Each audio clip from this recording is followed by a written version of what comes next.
আজকে যেহেতু আমাদের এই 18 কোটি মানুষের নেতা মরহুম বেগম খালেদা জিয়া, আজকে যেহেতু উনি আমাদের জাতীয়তাবাদী দলের যে নেতৃত্ব দিয়েছেন,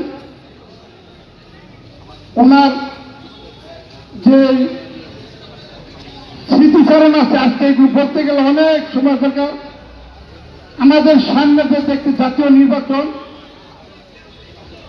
আগামী 12 তারিখে, আমাদেরকে আরেকটা দিন আমরা সময় পাইতাম, কমপক্ষে আমরা 10,000 লোকের একটা পরিবেশ তৈরি করতাম। আজকে আমরা এই জায়গায় প্রোগ্রাম করতাম না, ঐক্য বাগানে 10,000 লোকের প্রোগ্রাম তৈরি করতাম। আল্লাহ যদি আমার এই প্রধান অতিথি সাহেবকে এমপি বানায়, মন্ত্রী বানায়, ইনশাল্লাহ আমরা এই এমপি বানানোর পরে আমরা এই হারিনার পঞ্চগড়াবাসী সবচেয়ে বড় একটা প্রোগ্রাম আমার মা বোনদেরকে সহ, মহিলারা সহ দেখতে চায়, যেটা মাদ্রাসা মসজিদ। এর জন্য মা বোনদের এই জায়গায় অনেকে আসতে পারে নাই।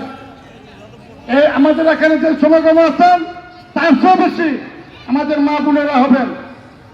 আগামী 12 তারিখে আমরা যেমনি ভাবে আমাদের সাবেক মন্ত্রী, সাবেক মেয়র অধ্যাপক মান্নান সাহেবকে সর্বোচ্চ ভোট দিয়ে আমরা নির্বাচিত করেছি, তেমনি ভাবে আমরা মুজিবুর রহমান ভাইকে সর্বোচ্চ ভোট দিয়ে আমরা নির্বাচিত করব।